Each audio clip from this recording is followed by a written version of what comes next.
പുകവലിക്കുകയോ മദ്യപിക്കുകയോ ഒന്നും ചെയ്യാതെ യാതൊരു ദുശ്ശീലവുമില്ലാത്ത ഒരു വ്യക്തിയാണ് നവാസ് കലാഭവൻ.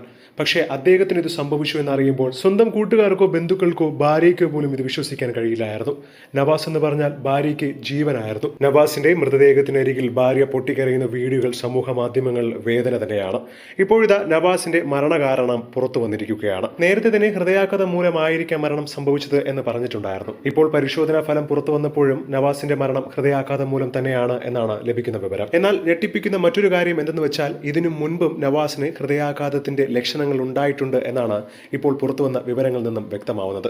നെഞ്ചുവേദനയെ തുടർന്ന് ഹോട്ടൽ മുറിക്ക് പുറത്തിറങ്ങി ആരോടെങ്കിലും സഹായം തേടാൻ പോലും പറ്റാത്ത അവസ്ഥയിലായിരുന്നു നവാസ് കുഴഞ്ഞു വീണത്. മാത്രമല്ല വീഴ്ചയുടെ ആഘാതത്തിൽ തലയിൽ മുറിവും ഉണ്ടായിട്ടുണ്ട്. ഒരുപക്ഷെ ഈ റിപ്പോർട്ടിൽ പറയുന്നത് പോലെ നേരത്തെ നെഞ്ചുവേദന ഉണ്ടായിരിക്കാം, പക്ഷേ അത് ആരോടും തന്നെ നവാസ് പറഞ്ഞിട്ടുണ്ടായിരിക്കില്ല.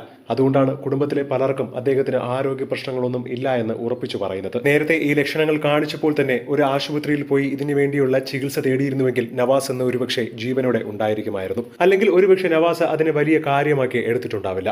അതല്ലെങ്കിൽ വീട്ടുകാരോടും അല്ലെങ്കിൽ ഉറ്റ സുഹൃത്തുക്കളോടുമെങ്കിലും നവാസ് ഇക്കാര്യം പറയുമായിരുന്നു. പിന്നീട് നോക്കാമെന്നായിരിക്കും നവാസ് കരുതിയിരുന്നത്. എന്നാൽ അതിന് വലിയ നഷ്ടം തന്നെയാണ് നവാസ് കൊടുക്കേണ്ടി വന്നത്. കാരണം നേരത്തെ ചികിത്സ എടുത്തിട്ടുണ്ടായിരുന്നുവെങ്കിൽ തീർച്ചയായും കുടുംബവും സുഹൃത്തുക്കളും പറഞ്ഞിരിക്കുമായിരുന്നു അദ്ദേഹം നേരത്തെ ഇതിനു വേണ്ടിയുള്ള ചികിത്സയിലായിരുന്നുവെന്ന്. അതിനു പകരം എല്ലാവരും പറഞ്ഞിരുന്നത് അദ്ദേഹത്തിന് ഒരു തരത്തിലുള്ള ആരോഗ്യ പ്രശ്നങ്ങളും ഇല്ല എന്ന് തന്നെയാണ്.